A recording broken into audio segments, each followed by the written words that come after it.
Bueno, buenos días a todos aquí presentes, los que nos miran por redes sociales.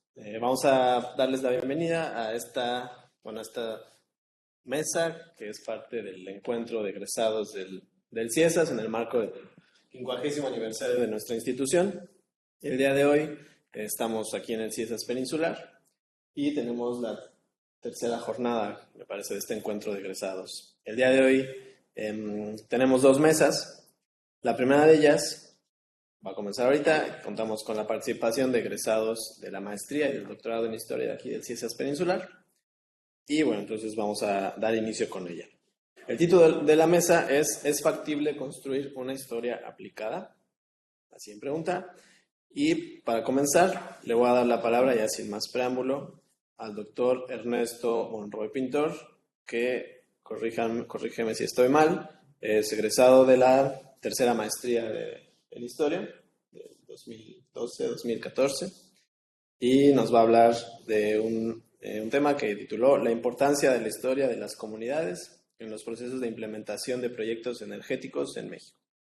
Así que, por favor, doctor Monroy, tiene 20 minutos para la presentación.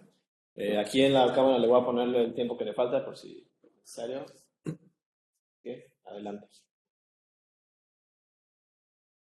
Buenos días, muchas gracias a todos. Estoy muy contento y feliz de estar en este encuentro, sobre todo de compartir la mesa con algunos de mis excompañeros, con quienes cursé la maestría, y sobre todo muy feliz de estar de nuevo en la institución.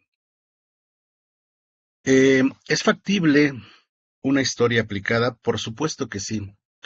A lo largo de mi desarrollo profesional, una vez egresado de la maestría, me di cuenta de que llevar a cabo un estudio práctico de la historia es de suma importancia en los proyectos energéticos, sobre todo durante su implementación. Como todos sabemos, la implementación de los proyectos de energía, sobre todo energías renovables o de algunos otros tipos de energía como hidrocarburos, están regularmente acompañados de ciertos elementos que los llevan a ocasionar conflictos tanto en las comunidades, entre sus pobladores y en la administración de los mismos proyectos. Esto se debe a que regularmente estos proyectos y sus desarrolladores no se ocupan tanto de atender las necesidades particulares o de entender a las poblaciones en las cuales buscan desarrollarse. Pero antes de hablar con el caso útil de la historia, en este caso en particular, es necesario tener en cuenta el contexto en el cual surgen o en el cual empiezan a desarrollarse estos proyectos energéticos al amparo de la reforma energética promovida en el 2013, la cual, entre otras cosas, buscaba el desarrollo de un sistema eléctrico nacional basado en principios técnicos y económicos bajo la condición y regulación del Estado, aunque abierto a la inversión privada. Los principales objetivos que perseguía esta reforma eran garantizar el abasto a precios competitivos de energéticos como el petróleo, la luz, el gas natural, al tiempo que buscaba también fortalecer el acceso a energías limpias y modernizar este sector para detonar la inversión, el crecimiento económico y creación de empleos. La propuesta inicial de la reforma fue que el país justo transitara hacia un modelo energético dinámico basado en principios de competencia, apertura, transparencia, sustentabilidad y responsabilidad fiscal de largo plazo. Esta reforma pretendió sentar las bases para una nueva etapa de desarrollo y bienestar social de la mano de una transición energética hacia un modelo más sustentable, apoyado justo en el uso de energías renovables. Uno de los resultados más relevantes que dio esta reforma fue justamente la introducción de los procesos de evaluación de impacto social, también llamados EVIS, de acuerdo a su abreviatura, y también de los procesos de consulta indígena. Estos procesos manifestaron un cambio en el paradigma de desarrollo del sector energético en México, pues supuestamente incluyeron criterios de sostenibilidad, respeto a los derechos de las comunidades y pueblos originarios, así como de generación de beneficios sociales a largo plazo, con lo que se buscó establecer la obligación para los desarrolladores o promoventes de presentar estas evaluaciones de impacto social de sus proyectos a la Secretaría de Energía. Pero para el caso específico de las evaluaciones de impacto social en México, las disposiciones administrativas de carácter general sobre la evaluación de impacto social en este sector no fueron emitidas sino hasta junio del 2018, aun cuando mucho antes ya se habían llevado a cabo las primeras subastas que abrían la puerta a este tipo de desarrollo en distintas regiones del país, por lo cual la Secretaría de Energía pues apresuró la salida de estas disposiciones administrativas para de algún modo tratar de unificar los criterios con los cuales se llevaban a cabo estas evaluaciones. Estas disposiciones señalan los criterios a los cuales deberían de ceñirse quienes presenten una evaluación de impacto social a la Secretaría, del tipo de proyecto energético que sea. Un EVIS contiene regularmente los procesos de identificación, análisis, monitoreo, gestión de los impactos, tanto positivos como negativos, ya sean estos intencionados o no intencionados, así como el punto de vista de las comunidades susceptibles a verse afectadas por la acción de los proyectos. Esto se supone que se debe recoger este tipo de opiniones por medio de procesos participativos de identificación, evaluación y gestión de los impactos asociados a los proyectos entre los pobladores, el realizador de la evaluación y la empresa promovente. Y estos tipos de impactos que se analizan se utilizan regularmente como mecanismo para predecir aquello que puede verse subvertido en el orden de las comunidades por la instalación de este tipo de infraestructura en sus áreas aledañas. La importancia de los EVIs en los proyectos energéticos radica justamente en su utilidad para promover también, se supone, un acercamiento entre las partes interesadas, es decir, entre la comunidad y el promovente, teniendo a la autoridad como un mediador, se supone, y brinda además la posibilidad de generar mapas de análisis de los actores, lo cual abre canales de comunicación entre las partes. Y si se realiza de una manera adecuada, pues puede convertirse además en una herramienta que permite identificar los impactos que se derivan del proyecto y estimar las medidas para mitigarlos o compensarlos, o incluso para ampliarlos en caso de los impactos positivos. De este modo, lo que se pretende es que la convivencia entre las partes o entre los diferentes actores que van a conformar el proyecto se dé de una manera armónica, adecuada, durante la vida útil de los proyectos, que además eh, es muy larga. Otra cosa que se logró con la reforma energética fue elevar a rango constitucional el principio de sustentabilidad como uno de los criterios para el desarrollo de los proyectos de infraestructura energética. Con ello se buscó definir el papel que los participantes públicos y privados tenían o tendrían que tener en temas como la eficacia energética, el manejo de los recursos naturales, la disminución en la generación de gases de efecto invernadero, en la generación de residuos y su huella de carbono, sobre todo en los diferentes procesos de la implementación o de desarrollo de los proyectos energéticos. Aunado a esto, se buscó también que en el sector eléctrico se establecieran obligaciones para el uso de energías limpias con el fin de cumplir las metas nacionales de generación de energía limpia en tiempo y forma. Sin embargo, la ley de la industria eléctrica derivada de la reforma energética estableció que la planeación y el control del sistema eléctrico nacional, así como el servicio público de transmisión y distribución de energía eléctrica, eran áreas estratégicas. De esta forma, la producción y el desarrollo de proyectos energéticos se volvieron prioritarios sobre cualquier actividad o uso previo que pudiera tener el suelo donde los proyectos buscaban asentarse. Sin duda, este hecho y el argumento que trata de sustentarlo es muy importante, pues sería el detonante y causa de algunos de los conflictos asociados a la implementación de proyectos energéticos en diferentes regiones del país. Y si bien, no obstante, la ley de la industria eléctrica obliga a los interesados a desarrollar estos proyectos a negociaciones pertinentes para el uso de la tierra de manera transparente y sujetándose a ciertas bases y disposiciones, pues estas bases y disposiciones nunca se llevaron a cabo de una manera adecuada, por lo que se dio un alto índice de especulación entre los desarrolladores y los propietarios, cayendo regularmente en prácticas un tanto abusivas por parte de los primeros en detrimento de los segundos.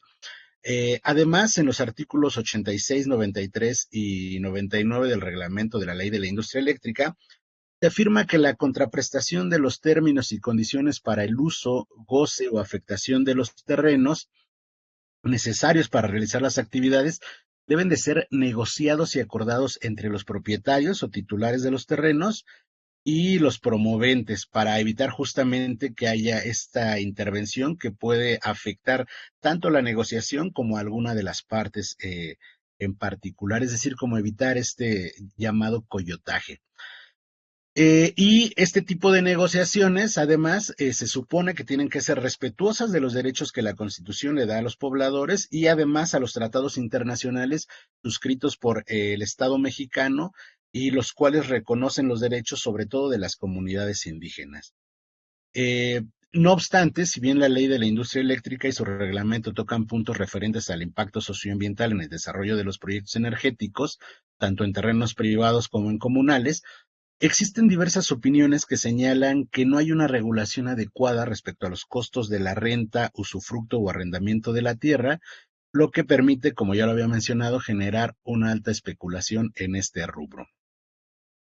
Es por ello que uno de los principales conflictos que enfrenta la implementación de los proyectos energéticos tiene que ver con la propiedad o la renta o el usufructo de la tierra, y es que de acuerdo con datos de la Secretaría de Gobernación del 2013, la experiencia internacional muestra que la remuneración pagada a los propietarios por parte de los desarrolladores por el concepto de arrendamiento oscila entre el 1 y el 5% de los ingresos brutos por la venta de la energía producida por los diferentes proyectos.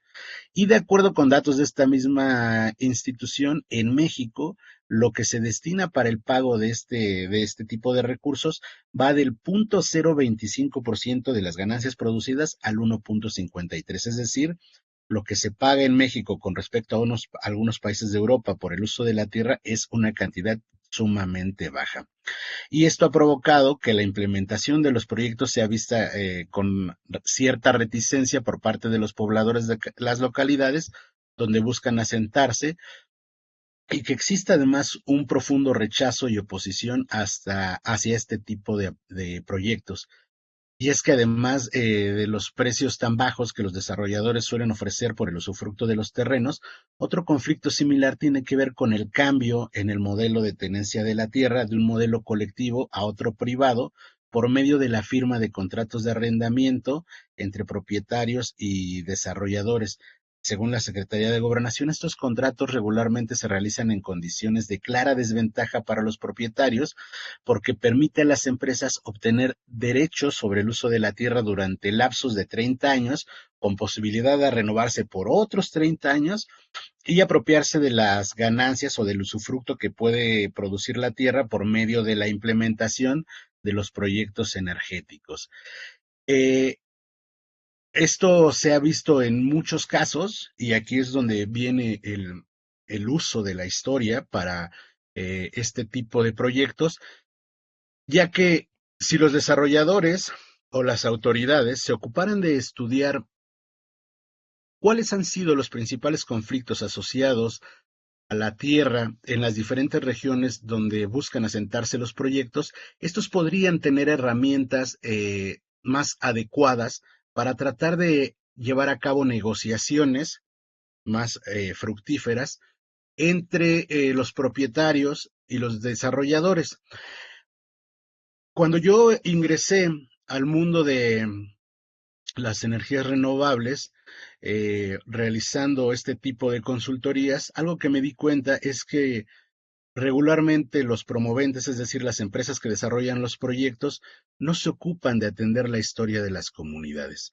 Y entender la historia de las comunidades puede dar una luz importante y herramientas adecuadas para poder acercarse a los pobladores de las mismas, saber qué tipo de proceso de negociación o qué modelo de negociación puede ser más adecuado para evitar tocar temas susceptibles, es decir, las diferentes comunidades, sobre todo del sureste mexicano, han pasado por distintos procesos de conflictos por el territorio, ya sea entre las propias comunidades con otras comunidades, y esto ha generado además cierta reticencia hacia las personas que van de fuera. Son muy pocos los casos en los cuales los pobladores de la península de Yucatán han visto con buenos ojos algunos de los proyectos energéticos que han buscado asentarse en la zona. En mi experiencia particular, que además fue un caso de los que atendí en mi proyecto de titulación doctoral, hay dos casos en particular, uno que se llevó a cabo de una manera exitosa en la región de Silán Bravo y otro que no se llevó a cabo de una manera adecuada en la región de Quimbilá. Y esto nos permite ver cómo el acercarse de una manera oportuna a las comunidades, preocuparse por conocer su historia, saber cuáles son los elementos susceptibles a tratar con las comunidades, cómo se puede, por medio de la historia, identificar de la historia de las propias comunidades, cuáles son las áreas de oportunidad o las áreas que más interesa tratar a los pobladores, puede coadyuvar en un beneficio tanto para la comunidad como para el promovente. Tener la noción de llevar a cabo negociaciones de manera adecuadas sin menoscabar a la parte con la que se negocia, puede llevar a cabo, puede permitir que los proyectos energéticos en la península puedan implementarse de una manera adecuada. Por supuesto, no me voy a meter en este tipo de temas, que no es el sentido de esta charla, sobre cuestiones de extractivismo o el uso que se le da a la energía producida en los parques eólicos, fotovoltaicos o hidroeléctricos que se producen, pero creo que es importante mencionar que en la medida en la que las evaluaciones de impacto social tengan un apartado donde se analice la historia de las comunidades, para las instituciones administrativas de los recursos, en este caso la Secretaría de Energía, puede ser también más factible emitir un resolutivo en el cual se tome en cuenta no nada más factores de tipo socioambiental, sino también histórico, pues estos van a determinar en gran medida la pertinencia o no de la ejecución de los proyectos y de el éxito medido en este caso a partir de su instalación, ejecución y operación en las distintas comunidades donde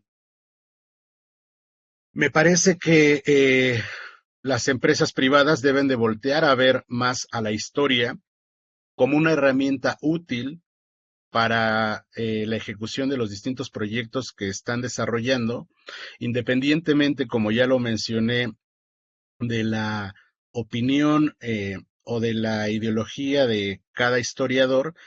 En la industria privada hay un campo útil, fértil y sobre todo todavía bastante inexplorado, en el cual los profesionales de la historia podemos entrar y sobre todo obtener resultados satisfactorios de una manera muy destacada. Muchas gracias. Muchas gracias, doctor Ernesto Monroy. Al final tendremos tiempo, unos cuantos minutos para preguntas, comentarios que quieran hacer aquí en el auditorio o también en las redes sociales. Bueno, entonces vamos a pasar ahora a la intervención de la maestra Virginia Noemí Prieto, que también, corríjanme si estoy mal, es de la primera maestría en Historia de los años 2008-2010 y nos va a presentar una ponencia que llamó Reiteración intencional y utilidad social de la historia aplicada. Entonces, gracias, maestra Virginia, y adelante. Buenos días, muchas gracias. Antes que nada, felicitaciones por estos 50 años del CIESAS y por los 22 años del CIESAS Peninsular, que como ya se dijo en varios momentos, empezó como un programa y luego como la transformación en unidad, ¿no? De acuerdo con los correos que recibí, sabía que contaba con 15 minutos para la presentación, entonces la verdad no pretendo extenderme en una ponencia muy larga que para quien guste la puedo enviar por correo, sino hacer una serie de reflexiones en, en el contexto de la mesa que nos ocupa. Pero pues antes que nada quisiera empezar con unos agradecimientos. Sé que el tiempo es muy corto, pero me parece que es de lo más importante siempre el agradecimiento y decir que yo me incorporé al CIESAS en el año 2006 cuando era el programa no era la unidad peninsular y el edificio que en ese momento se ocupaba estaba en el barrio de Santa Ana, en Mérida. Y en ese momento,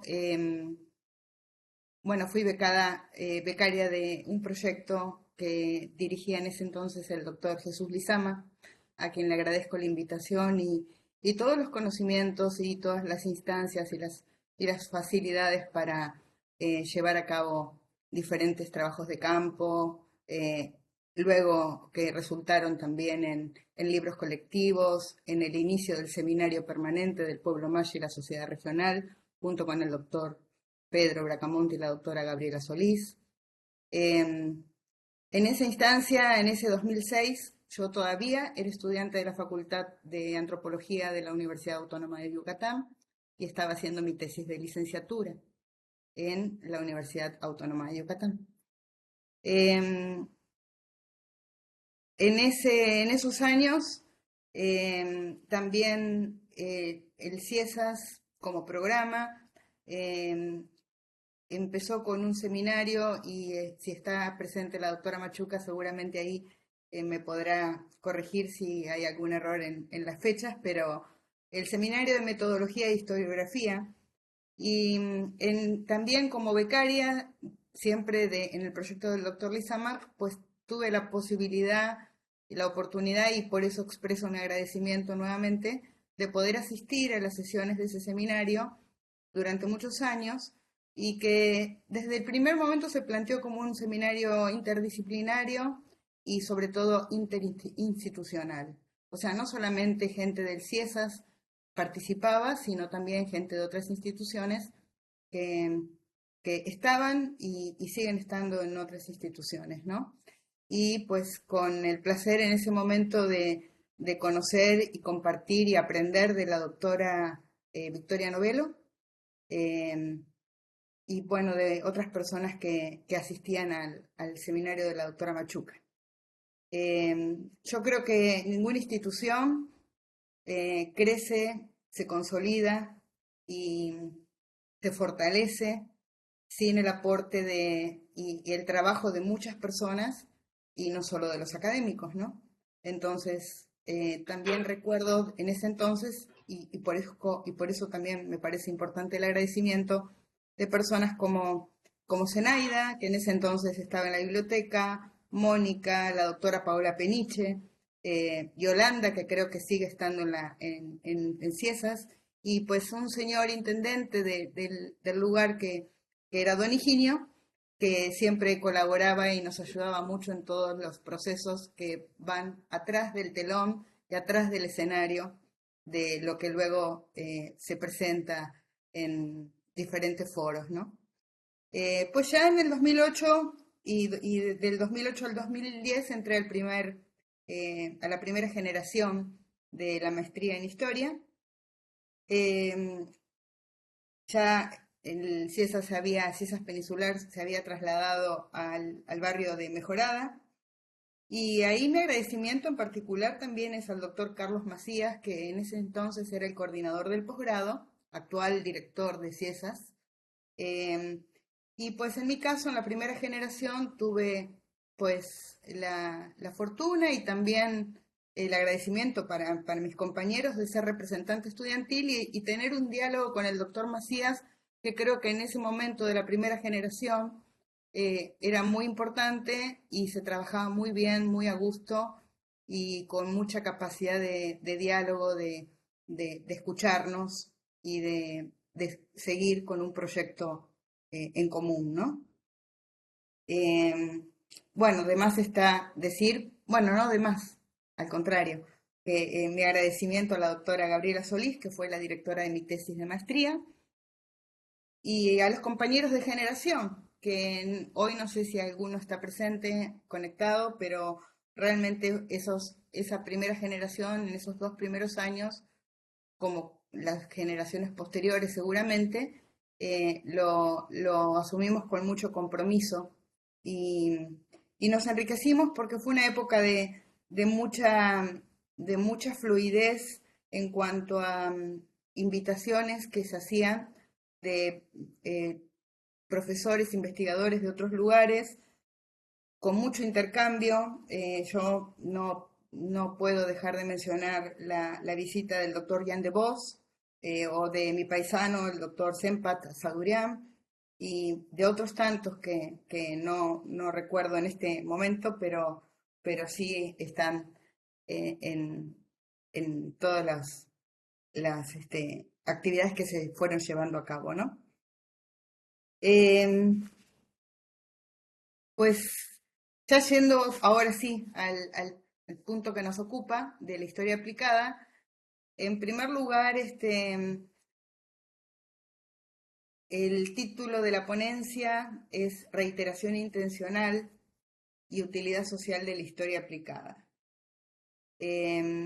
Lo de reiteración intencional me llamó la atención y les puedo decir que me gustó a partir de un trabajo que leí de un profesor investigador de una universidad de la Escuela de Historia de Costa Rica, donde pues llamaba a la necesidad de los programas de historia aplicada, de trabajos de historia aplicada, con proyectos interdisciplinarios donde se tuviera el diálogo con otros científicos de otras áreas, con las comunidades y con los diferentes actores sociales. Luego, revisando materiales para la escritura de la ponencia y revisando diferentes tipos de información, vi que hay muchas instituciones actualmente que, como el Centro de Investigaciones y Desarrollo, creo que se llama en Economía, el CIDE, que propone un doctorado en Historia Aplicada. O sea, propone ya la formación, el doctorado en Historia Aplicada. Ellos le llaman un nuevo modelo de formación de historia basado en la interdisciplinaridad para preparar historiadores, y el eje es en tres enfoques. La aplicación práctica del quehacer de la historia a proyectos de política pública, la difusión y la divulgación y la docencia. Como dijo en la exposición la doctora Dulce María, no hay nada nuevo bajo el sol.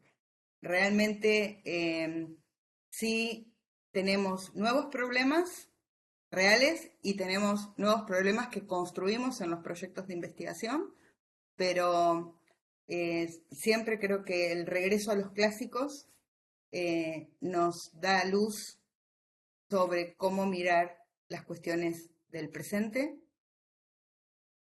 En definitiva, la noción de historia aplicada, desde mi punto de vista, reitera lo que la historia académica ha demandado por años, que es la necesidad de tomar en cuenta el impacto y la pertinencia social del conocimiento histórico, por supuesto a partir de formas científicas de validación.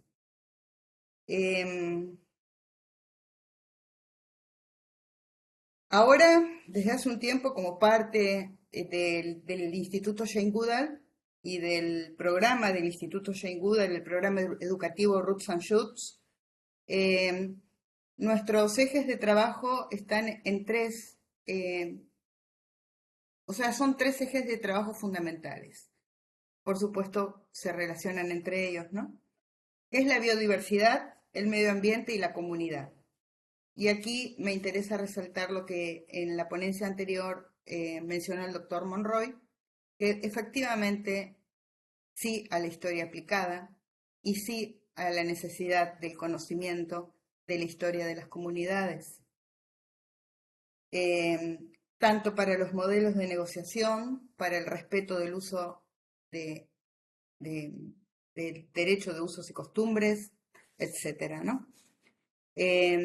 Yo creo que en definitiva sí hay que regresar, quizás con otra mirada, porque por supuesto son otros contextos, son otros tiempos, la tecnología que a veces la rechazamos en algunos sentidos, pero que hoy por hoy nos ayuda en muchas cosas.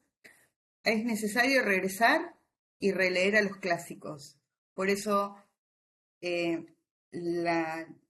la idea y las palabras de de la doctora Dulce, que no hay nada nuevo bajo el sol, la verdad la había escuchado con anterioridad y siempre había quedado como parte de mi pensamiento, de lo que yo creo, ¿no? Este librito de Introducción a la Historia de Marc Bloch, yo tuve oportunidad de leerlo cuando estudié historia en la Universidad de Buenos Aires en la década de los 90. Y pues ahí teníamos el ejemplo concreto de Marc Bloch y el compromiso con su propio presente. Y en las condiciones en las que escribió ese librito, que creo que es como la Biblia del historiador, ¿no? Más allá de que algunos tengamos mayor o menor afinidad con la escuela de los anales. Finalmente hubo una intervención a la exposición de la doctora Dulce María, de un compañero que está presente, sobre esta escucha o no cuando se legisla, cuando se realizan determinados trabajos, si se escuchan o si se toman en cuenta la historia, los trabajos de historia, etc. Y creo que ahí estaba la respuesta, ¿no? Tenemos la capacidad de hacernos escuchar y tenemos que tener un compromiso por el presente, y el compromiso por el presente no solo se manifiesta en publicaciones, en foros que a veces resultan demasiado cerrados y otras veces no, porque si no seguimos en un ambiente en donde nuestro interlocutor es nuestro par y de ahí no brincamos, ¿no? Entonces, me parece que sí es importante la apertura de otro tipo de espacios. En este momento no sabría decirles en concreto cómo, a partir de qué, pero sí es posible, sí es posible. Y trabajar a partir del compromiso, por supuesto, y de la acción, porque de lo contrario, pues no, no estaríamos cumpliendo con el principio básico de nuestra formación. Gracias y felicitaciones a todos. Pues muchas gracias, maestra Virginia, por estas reflexiones y estos recuerdos también de los inicios del CIESAS peninsular y del posgrado. Tanto el doctor Lizama como la doctora Machuca están aquí en la sala, así que bien escuchados y correspondidos estos agradecimientos. Hasta luego. Bueno, entonces vamos a pasar a la siguiente intervención, que está a cargo del doctor Jorge Fernando Beltrán Juárez, aquí presente, egresado del doctorado en Historia de la quinta generación, del 2018 al 2022, y nos va a hablar sobre la historia aplicada en la revisión del desarrollo regional, el caso de Yucatán y sus proyectos económicos. Así que le doy la palabra al doctor Beltrán. Bien, muchas gracias.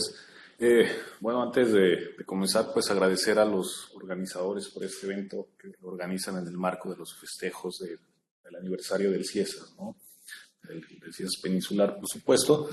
Y bueno, pues por darme la oportunidad de presentar estas reflexiones que he elaborado en esta exposición que lleva por título La historia aplicada en la revisión del desarrollo regional, el caso de Yucatán y sus proyectos económicos, como lo comentaba Cristóbal. Y la presentación la dividí en, digamos, una parte conceptual, de algunas reflexiones sobre la historia por algunos autores, y que trato de enhebrar también ya propiamente con la participación del Estado en el caso del sureste mexicano, ¿no? Me parece que es importante, ¿no? Cuando nosotros a veces somos estudiantes de licenciatura, muchas veces nos preguntamos, ¿no? La historia, ¿para qué? ¿No? Incluso por ahí hay un libro que lleva por título, pues, esta interrogante, y me parece que de pronto pareciera ser una respuesta inacabada, ¿no? Y citando, reflexionando un poco sobre lo que decía San Agustín en su escrito de confesionario, ¿no? De si no me preguntan, lo sé, Y si me preguntan, no lo sé, ¿no? Me parece que un poco se encamina en ese sentido. Pero bueno, tenemos algunos autores, ¿no? Como Lucien Febvre, que nos dice que el historiador no es juez, la historia no es juzgar, es comprender y hacer comprender, ¿no? Tenemos la definición de E.P. Thompson de la historia es contexto. Y tenemos algunas reflexiones, bueno, dentro del cúmulo extenso que existen sobre, por ejemplo, la de Córdoba, que nos dice que el historiador en el fondo escribe lo que su tiempo impone como necesidad y como aspirante en el campo del conocimiento y de las creencias. Estas citas que estoy colocando aquí tienen mucho que ver porque también cuando revisaba la convocatoria y veía que estaba trazada por dos grandes interrogantes, que una es, bueno, ¿por qué actualmente la tendencia es estudiar historia reciente y dejar de lado la historia antigua? Y la otra es factible construir una historia aplicada. Bueno,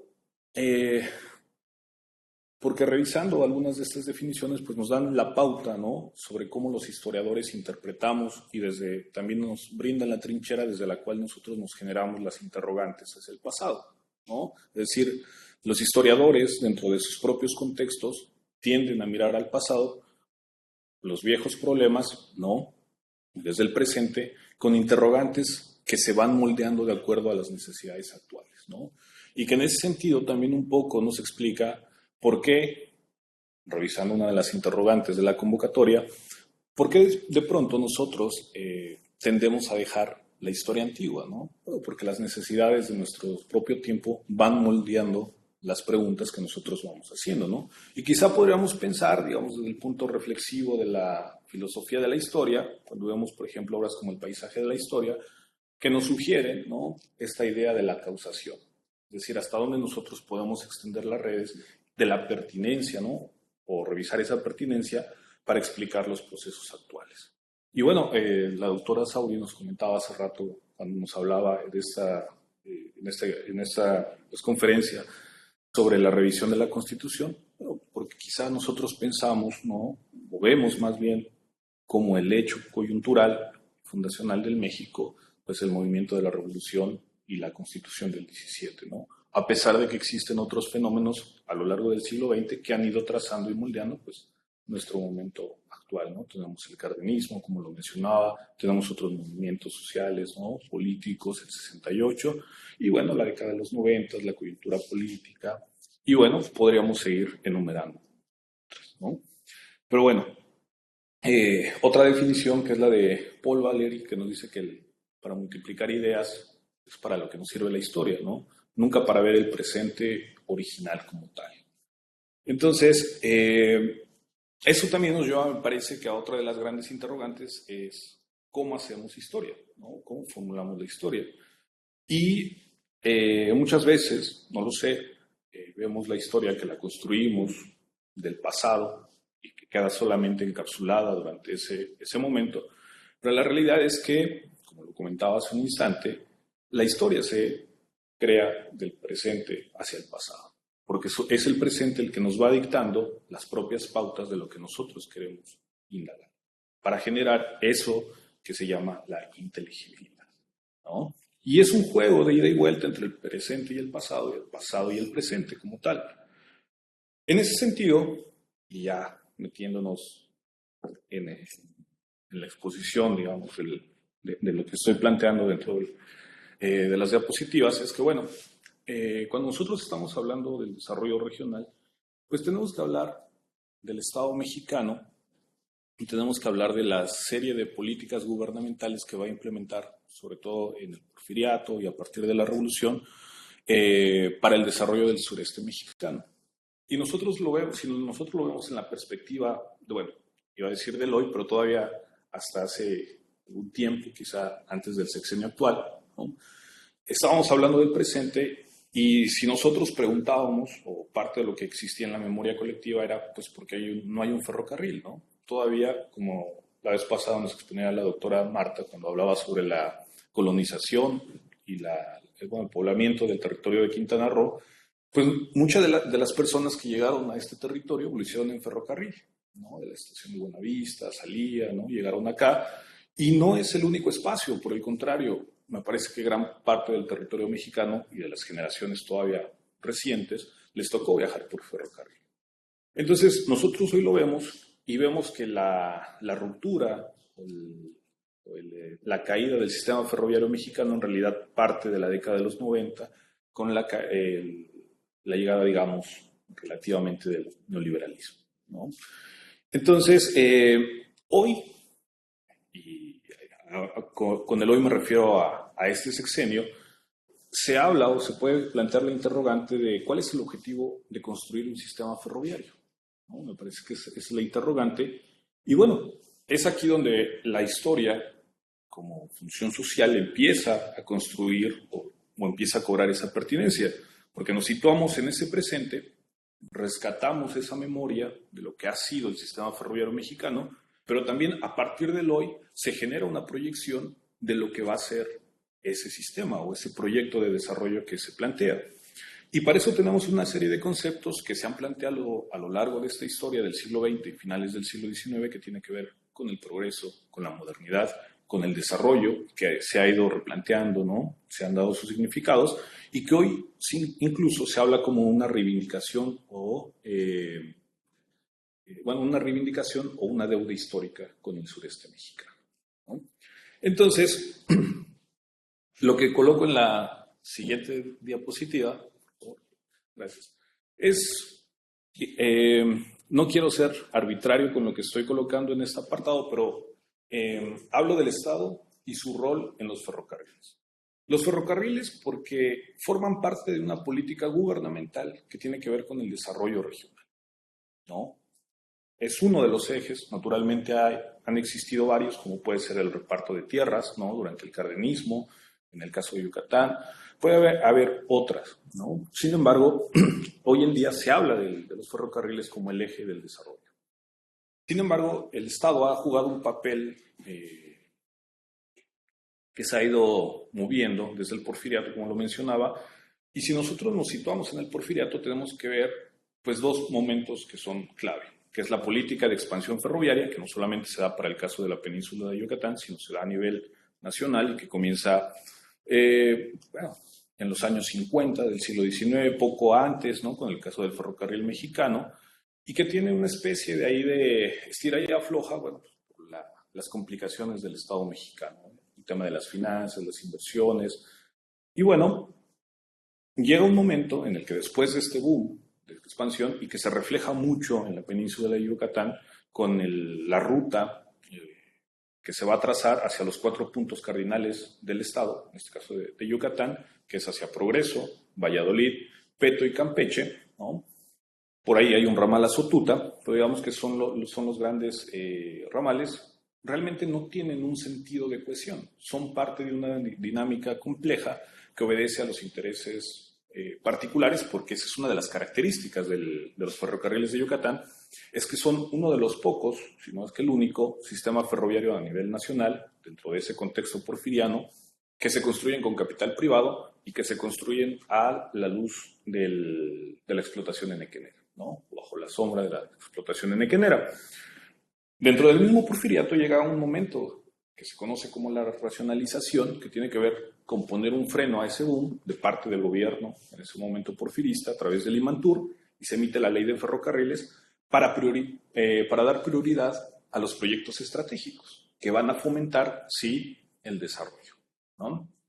Entonces, cambia y sufre un viraje, en el caso de Yucatán, el sistema ferroviario, particularmente en 1902, cuando se comienza a dar la consolidación de los sistemas ferroviarios, que obedecen a tenores distintos en el caso nacional, porque tiene que ver con una política de nacionalización para evitar que las grandes compañías extranjeras tomen participación central en un sector estratégico, y en el caso de Yucatán es una cuestión que permite vincular, digamos, los intereses individuales a una función, digamos, del sistema enequenero, pero también tiene que ver con una disputa de las élites, ¿no?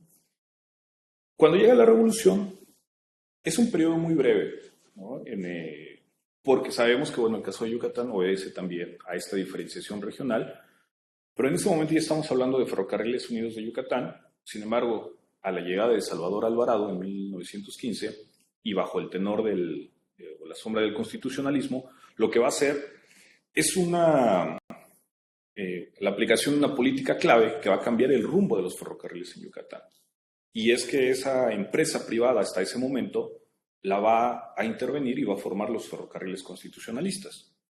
Pero esa intervención, que dura poco más de 2 años, en realidad, esa incautación después sufre, o podríamos matizarlo así, una intervención, porque ya es la participación ahora del Estado, y ahí me refiero al gobierno del Estado de Yucatán, en la participación de una propiedad en una empresa privada, ¿no? Mediante la compra de acciones, y en consecuencia tiene injerencia dentro de la administración de la compañía para priorizar cómo se va a gestionar el desarrollo económico.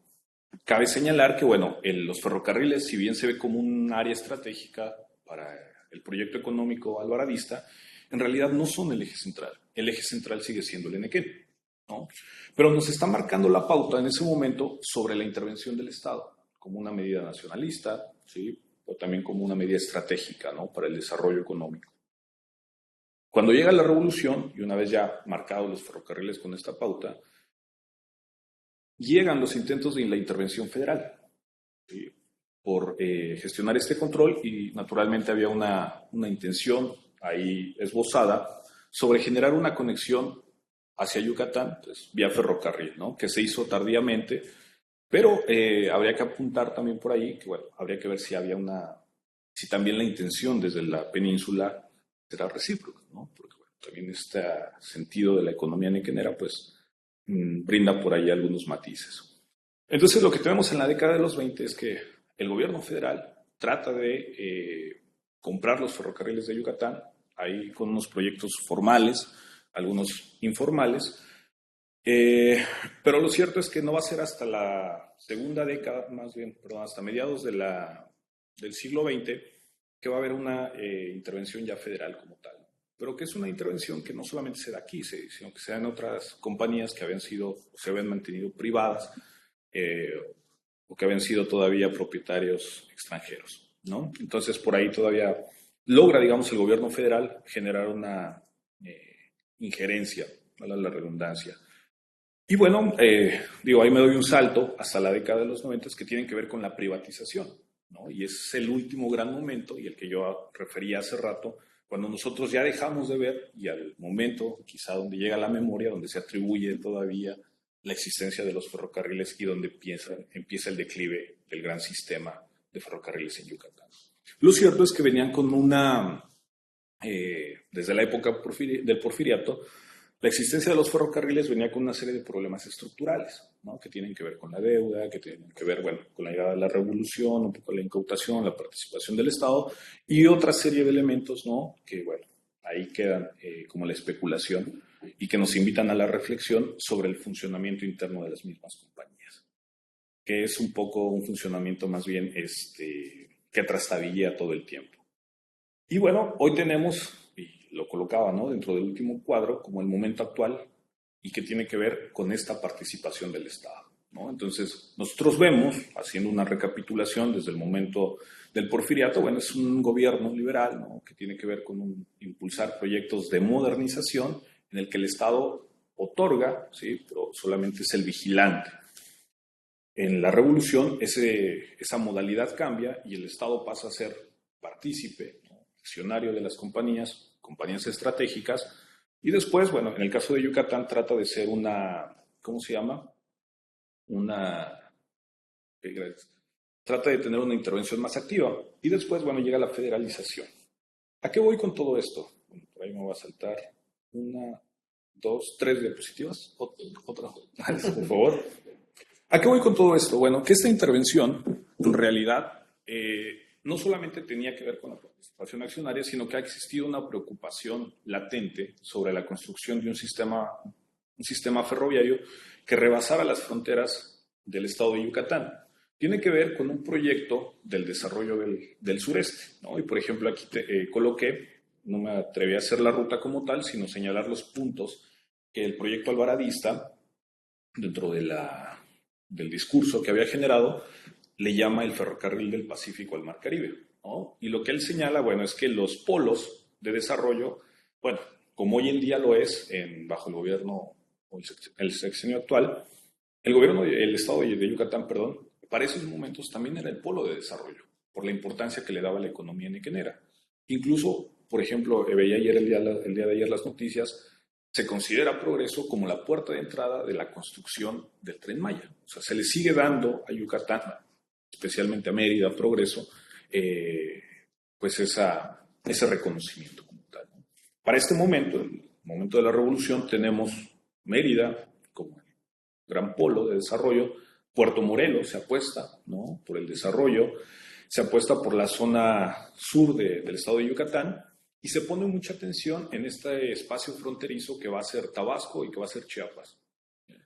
Sin embargo, el proyecto no termina ahí. Lo que pretende es construirse la ruta hasta Coatzacoalcos, si no mal recuerdo, generar por ahí un ramal a Tuxtla, pero la idea del ferrocarril en realidad no es quedarse aislado, sino llegar a lo que hoy también se pretende llegar, que es el Istmo de Tehuantepec, ¿no?, que es generar la, ¿cómo se llama? Pues la conexión del Golfo y del Pacífico como tal. ¿Por qué se genera esto? Una más.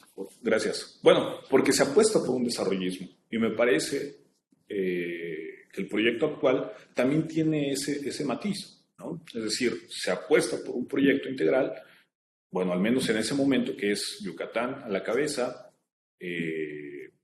seguido de Campeche, Chiapas, Tabasco, Quintana Roo, y se apuesta por un proyecto de desarrollo económico en el que se tiene que generar un mercado. Digo, existe el mercado como tal, el mercado interno, pero en este momento se trata de generar una competencia a los países de Centroamérica, ¿no? Entonces, es lo que se apuesta, bueno, bajo la producción, digamos, especializada de algunas entidades, por ejemplo, Campeche, se dice, bueno, hay que producir frutas, arroz, forrajes, mantequillas, queso, ¿no? Chiapas, el café, cacao, hule, ganado.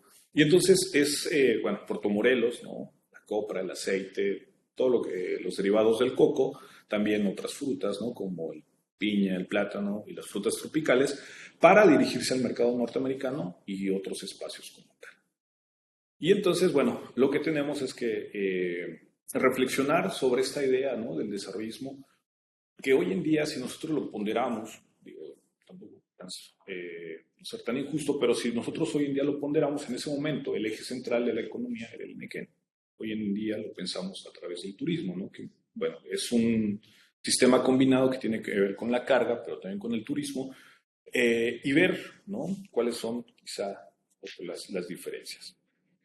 Y bueno, ya para terminar, lo que coloco aquí es en este sentido, ¿no?, de si es posible construir una historia aplicada. Lo que coloco aquí son una serie de interrogantes que les denomino las preguntas pertinentes, ¿no? Digo, pueden colocarse varias. Yo solamente quisiera comenzar con la primera, que cuestiona: ¿está encaminado el Tren Maya al fracaso?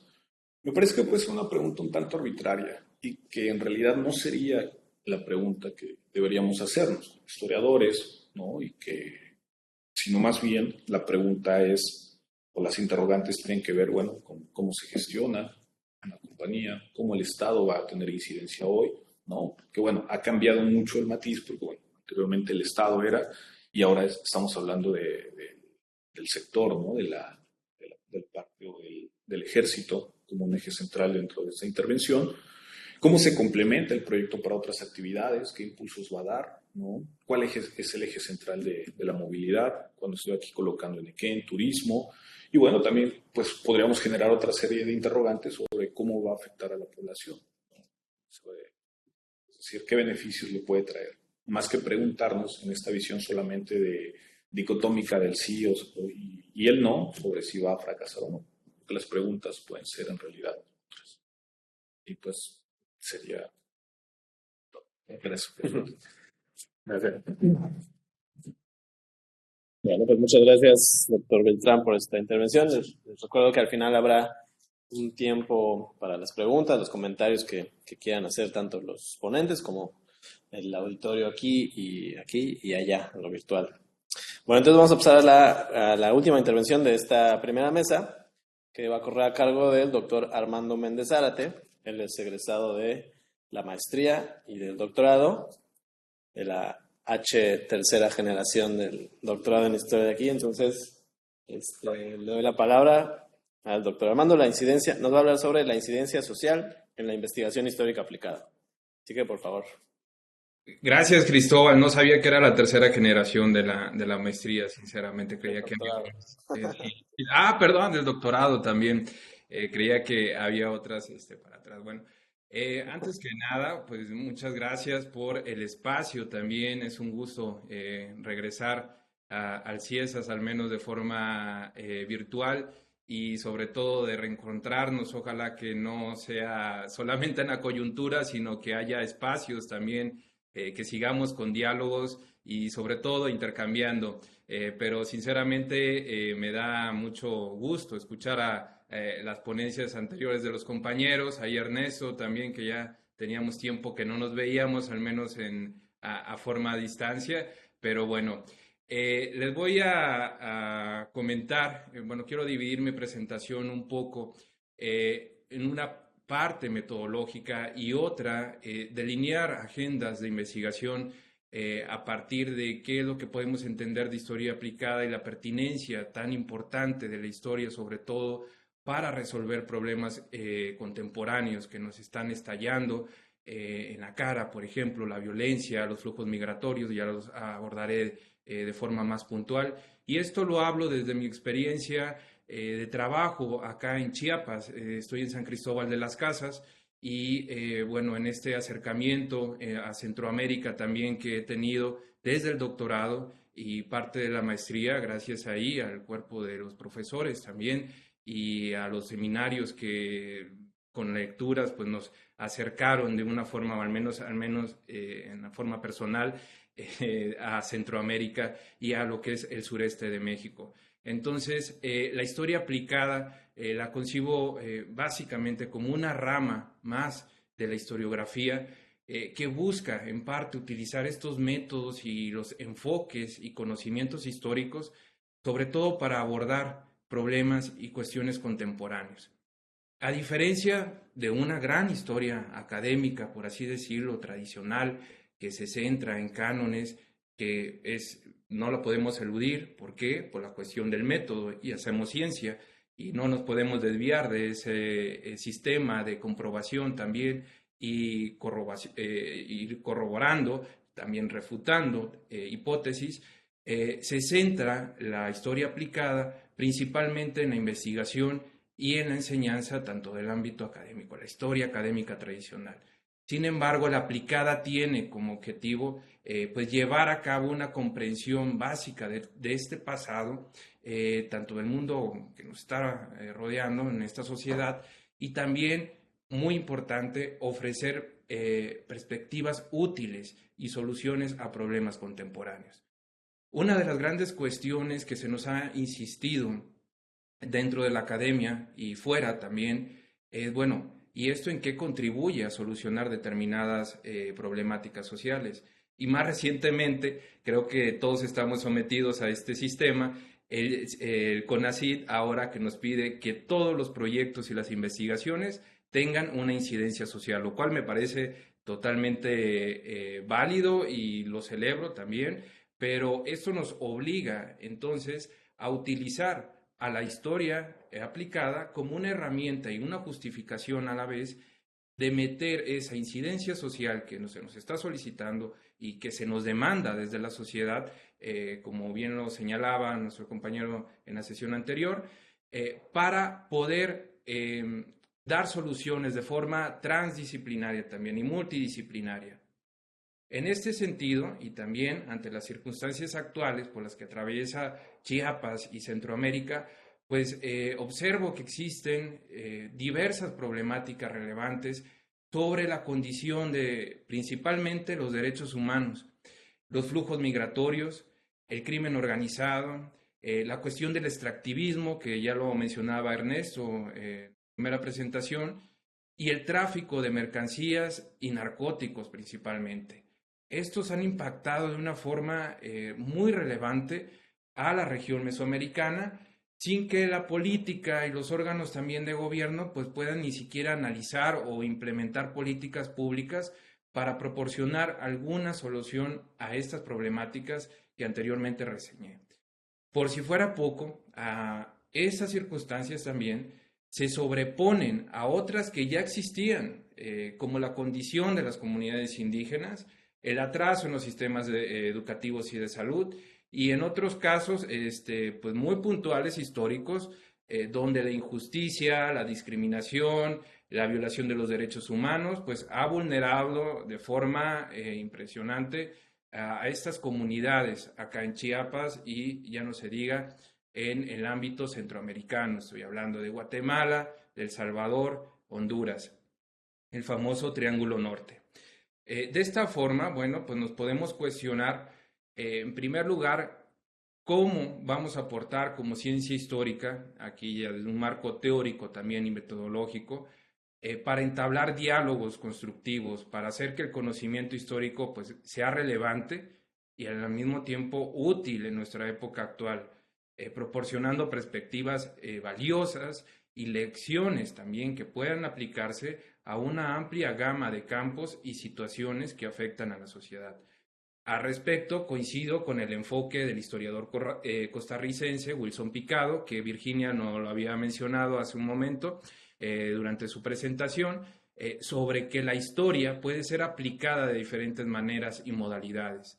Y abre él una cita: el abanico de opciones pues, es amplio e incluye desde la utilización del conocimiento histórico para implementar en el presente sistemas de cultivo de tipo orgánico y con variedades locales, por ejemplo, si nos estamos refiriendo al agro, o bien con el objetivo de recrear una identidad nacional o regional y legitimar así un sistema de poder. De este tamaño es la utilidad y los alcances de la historia aplicada. En mi consideración existen agendas de investigación desde donde la historia y los y las historiadores pudiéramos contribuir en una interpretación de estos fenómenos contemporáneos. Un elemento bastante importante se vincula con los estudios de los derechos humanos, en donde la historia debe y puede contribuir a investigar la evolución de esos derechos a lo largo del tiempo y por otra parte también a resaltar los casos históricos de violaciones a los derechos humanos y su impacto. Este no es un asunto menor, pues demanda el análisis interdisciplinario desde las ciencias sociales. Por ejemplo, un buen inicio sería un estudio histórico sobre la figura del amparo en México, enfatizando en los casos locales y resaltando los regionalismos. Un caso especial sería el yucateco, evidentemente, o el de las regiones históricamente vinculadas con Centroamérica. Y aquí también quisiera hacer una puntualización sobre la pertinencia de entablar diálogos. Ya lo había comentado al inicio de mi intervención, esta necesidad de generar espacios de comunicación, aunque sean de temporalidades históricas que parecieran lejanas, por ejemplo, del siglo XVIII, siglo XIX, es necesario que se entablen y que exista esta comunicación buscando una aplicabilidad en los casos históricos, en una resonancia de qué ocurre, cómo se resolvieron, cuál fue las preocupaciones o en el caso de la violencia o de los flujos migratorios que afectan todo el corredor de la región mesoamericana, también poner atención al respecto. Y aquí pues también celebro que en el CIESAS haya este tipo de espacios, por ejemplo, el que coordina la doctora Laura Machuca con el seminario sobre reformas borbónicas, que ese me parece que es fundamental. No sé si se han organizado otros más en este tiempo y si hay, pues sí me gustaría que pues nos lo comunicaran y nos invitaran para tratar de buscar estos temas emergentes, sobre todo ahora que estamos enfrentando diversas problemáticas de carácter social contemporáneo en esta gran región del sureste mexicano y que pues, van a continuar también al respecto. Otro punto de esta agenda de investigación sería la influencia del crimen organizado en la historia de la región y aquí también podemos contribuir de forma destacada a investigar la aparición y el desarrollo de estas organizaciones criminales que afectaron o que se ven como criminales desde la época del siglo XVIII, con estas incursiones piratas, el tráfico de mercancías, etcétera. Hay redes ahí muy interesantes con las cuales podríamos, y sobre todo estudios de colegas que han hecho tesis de maestría y de doctorado, que lo han dedicado al comercio ilícito, al tráfico de mercancías en esta región. El otro punto, que es el que se ha estado desarrollando de forma importante, es la cuestión del extractivismo. Hace un momento Ernesto lo mencionaba. Hay otros esfuerzos que se han hecho. Recuerdo en este momento los textos y los artículos académicos de Gabriela Torres Mansuera sobre los derechos de propiedad y los cambios en la tenencia de la tierra en la península. Igual con Rosa Torras, que ha estado insistiendo en un análisis retrospectivo también de historia aplicada para observar los cambios y las transformaciones en esta región de frontera. Aquí es importante estudiar entonces una historia de esta explotación de recursos naturales en la región con una perspectiva de historia aplicada, ¿sí? Y analizar cómo estos extractivismos también han afectado el desarrollo económico y social de la zona. Y el gran tema, que siempre va a ser de avanzada, que son las comunidades indígenas. El estudio y la historia de las comunidades indígenas en la región pues no va a caer en saco roto en ningún momento, ya sea que estemos hablando de la época prehispánica, de la colonia, el siglo XIX, el siglo XX o en la época contemporánea, siempre es importante tener la atención en cómo analizar esta evolución de sus derechos y indicar su situación actual y sobre todo ir delineando posibles soluciones.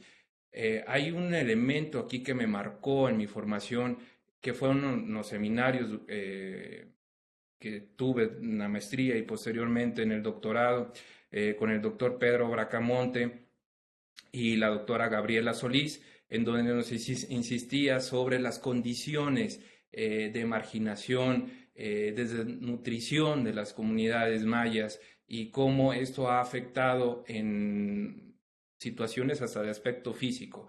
Y el doctor Bracamonte nos mencionaba, vean el tamaño de las comunidades, de las personas que habitan en las comunidades mayas.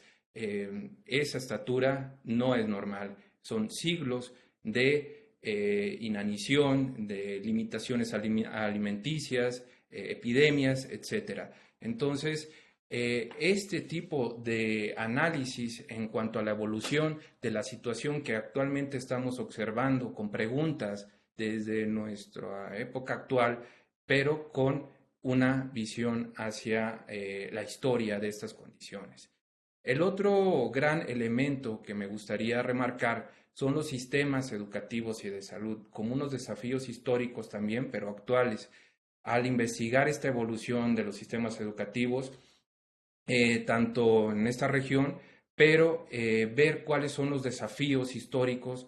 En esto han contribuido también muchas colegas y compañeros en analizar la historia de la educación y cómo ha impactado en estos campos y sobre todo y sigo insistiendo en cómo utilizar la historia aplicada para proponer posibles soluciones. Hay otros dos elementos y con estos me gustaría ir cerrando. Uno de ellos es la cuestión de la injusticia social como tal, la discriminación y la violación de los derechos humanos en nuestra región. Hay múltiples casos documentados en la historia en donde los abusos laborales, ya sea en haciendas, en fincas, etcétera, pues son una cuestión de la vida cotidiana de estas personas.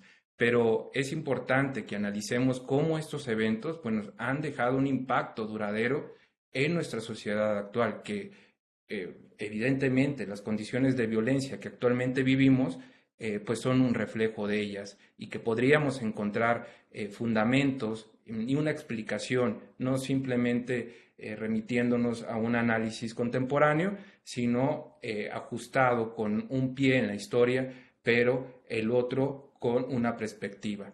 Y el rol muy importante de la ciencia histórica en la formulación de políticas públicas.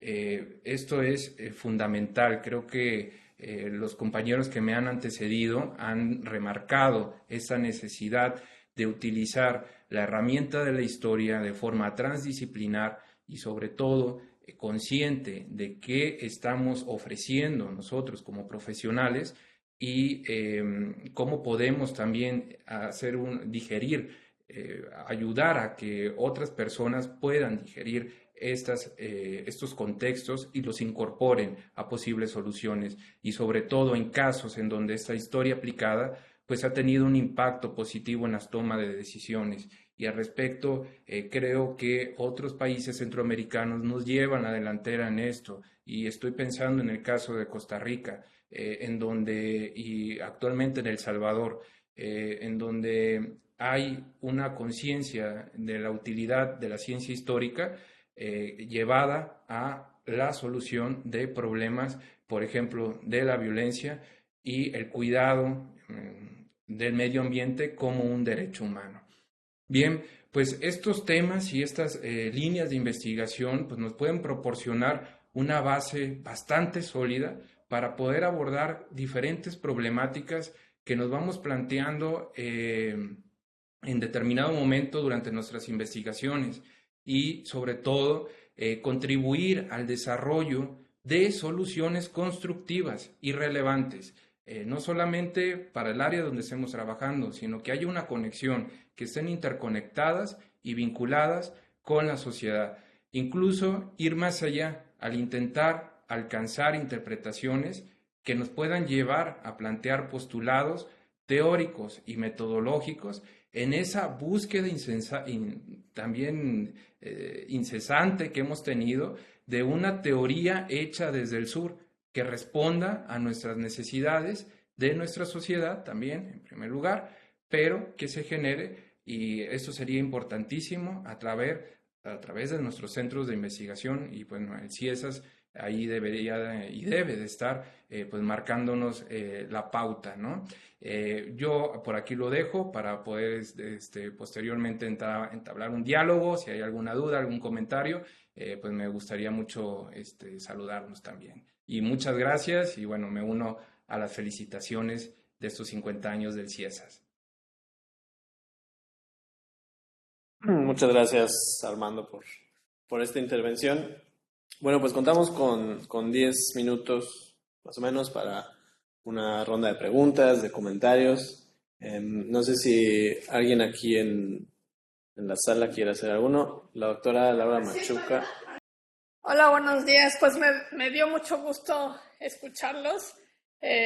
Saludos a Virginia, Ernesto, qué gusto después de tanto, ahora sí que puedo decir años que no lo veía aunque sea en pantalla.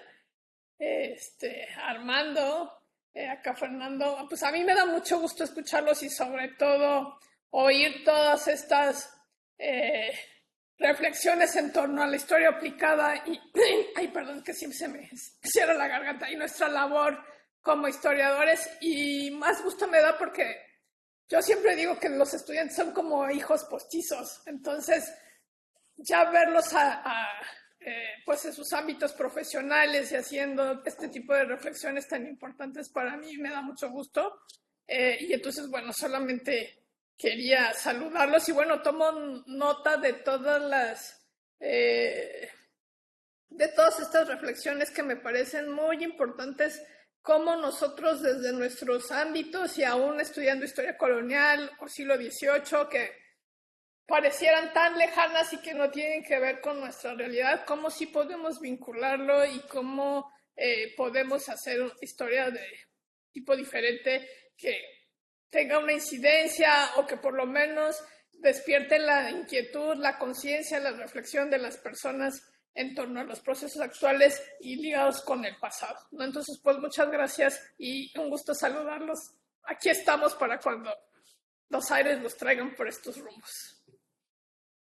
Muy bien, muchísimas gracias. Un abrazo. Muchas gracias, doctora. Muchos saludos, Armando. Sí, qué gusto, Ernesto. Bueno, pues yo sí tengo una pregunta Gracias, doctora. Un saludo para todos. Una pregunta para todos, así en un minuto si quieren contestar. Bueno, creo que la respuesta al título de la mesa, obviamente es sí, ¿no? Sí es factible construir una historia aplicada según lo que los cuatro de ustedes, comentaron. Mi pregunta entonces sería, desde la experiencia que ustedes tienen, desde el ámbito en el que se desenvuelven, ¿cómo hacer para que esta historia, o sea, realmente se aplique, ¿no? O sea, o estos conocimientos que creamos, que crean en sus distintos espacios, pues sí tengan una aplicación. O sea, ¿qué debemos hacer? ¿Con quién debemos hablar? ¿Para qué? No sé, por ejemplo, Ernesto nos hablaba de algún caso exitoso, de algún caso no tan exitoso. Igual Armando nos hablaba de impactos positivos que ha habido en otros países de Centroamérica, por ejemplo. Entonces, ¿ustedes qué podrían proponer o qué saben que se puede hacer para que esta historia pues sí realmente tenga una aplicación, pero concreta, ¿no? Quien quiera tomar la palabra. Bueno, en mi caso, tuve la oportunidad de colaborar en estos proyectos de infraestructura energética y yo creo que esa es una manera muy útil y práctica de poder hacer un ejercicio profesional de la historia en el ámbito privado. Yo creo que para distintos historiadores, sobre todo, y lo viví cuando terminé la maestría, se nos complica quizá ingresar al mundo, quizá el detalle está en que no sabemos cómo acercarnos. La mayoría de quienes estudiamos tratamos de vincularnos inmediatamente a la academia, lo cual también es algo complicado, porque el mundo académico, aunque es amplio, también tiene pocos lugares disponibles, ¿no? Es como a veces bromeo con algunos camaradas de que muchas personas solo están esperando a que se mueran los investigadores viejos para que alguien pueda entrar en su lugar, pero a la larga pues, es un hueso para muchos perros, ¿no? Entonces eso es complicado, pero hay oportunidades de ejercer una labor profesional como historiador en otros ámbitos diferentes al académico. Y lo factible es justamente también ir abriendo estos espacios, ¿no? Que las empresas, que los privadas se den cuenta de que la historia es una herramienta que puede servir para facilitar los procesos de desarrollo en distintas áreas, ¿no? En el caso particular de los proyectos de infraestructura, pues tiene que ver con el análisis de la historia de las comunidades, como ya lo mencionaba, entender los procesos de desarrollo histórico de una región en particular permite crear estrategias de negociación adecuadas para evitar justamente recurrir a ciertos errores o tocar ciertos temas sensibles que pudieran dañar la relación con las comunidades, independientemente del enfoque que se le quiera dar al estudio del caso histórico en particular. Es muy factible el que la historia aplicada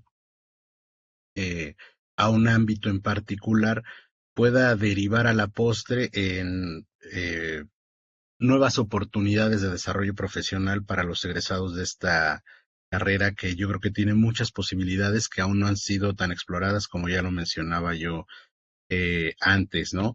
Y sobre todo también en el caso de ciertos a requerimientos gubernamentales, en este caso para los proyectos de infraestructura, es importante que también poco a poco se dé cuenta de la importancia de justamente involucrar a la historia de las comunidades o de las diferentes localidades en los procesos de desarrollo. Hace rato ya el doctor hablaba sobre la importancia del desarrollo local, del desarrollismo, y justamente creo yo que algo importante es que justo conociendo la historia de las localidades se puedan establecer modelos de desarrollo particular acordes a las necesidades de cada comunidad.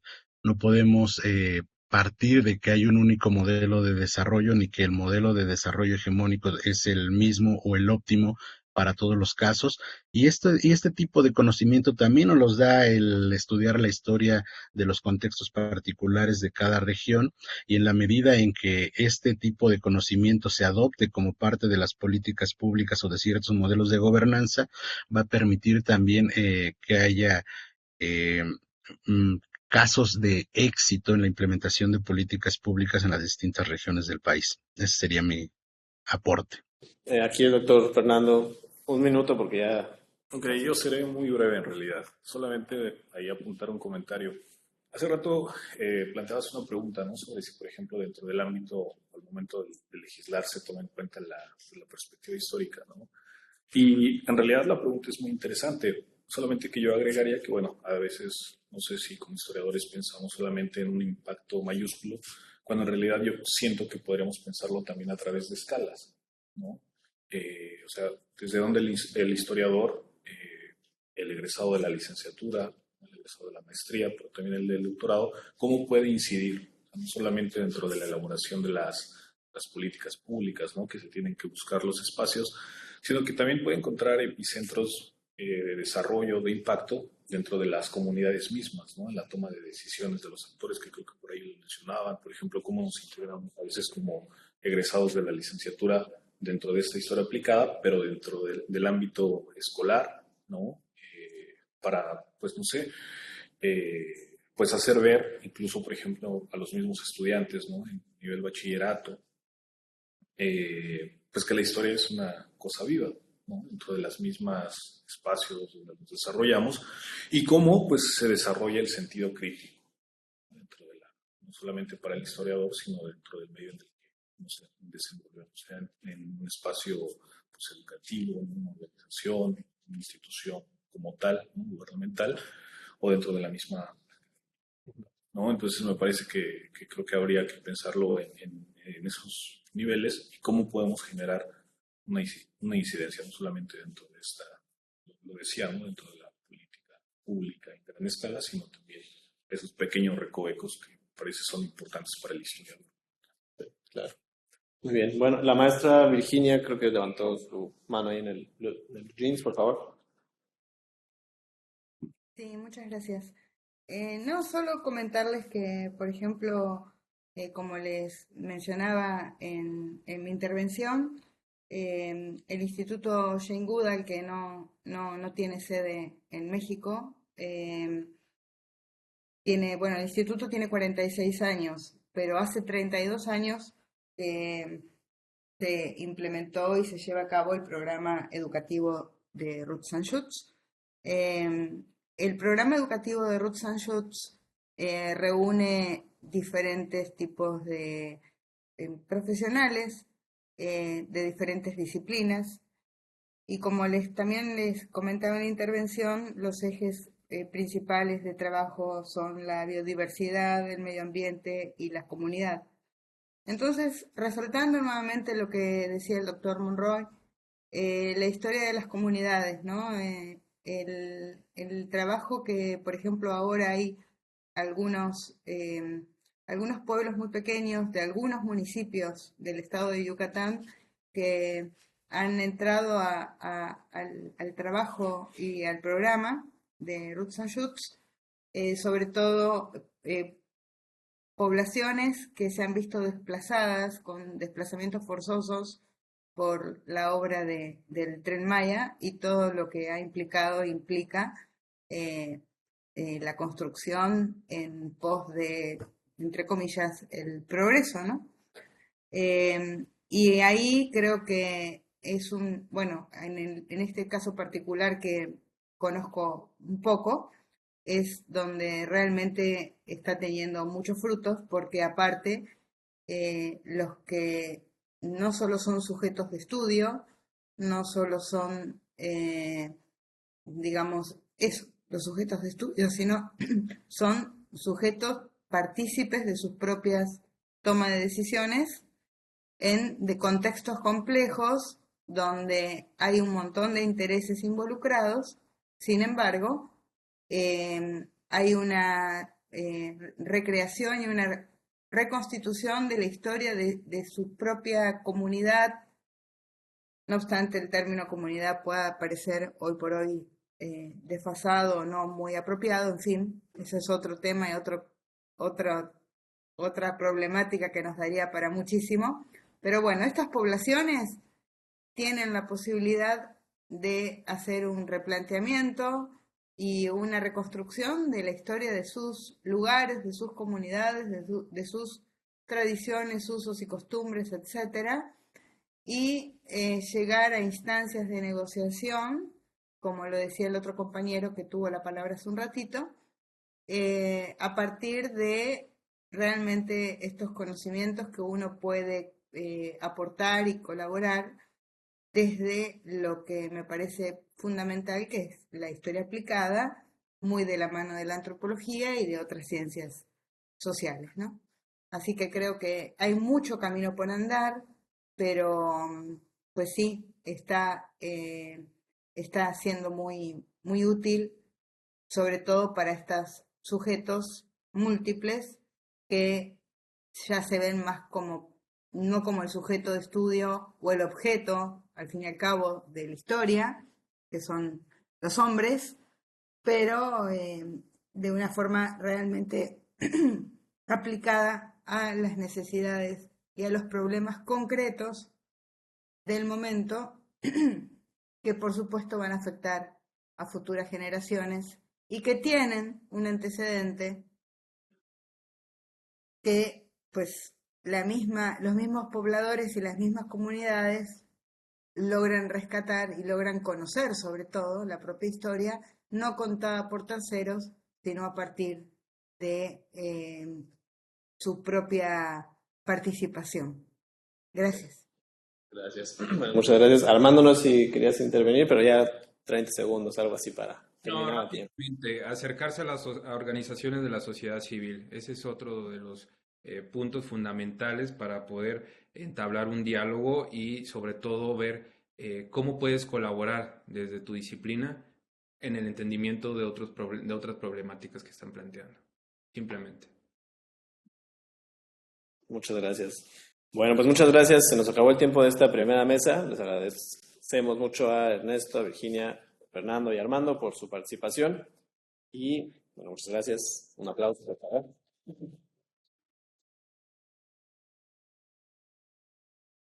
Bien. En un minuto comenzamos la siguiente mesa del día. Perfecto.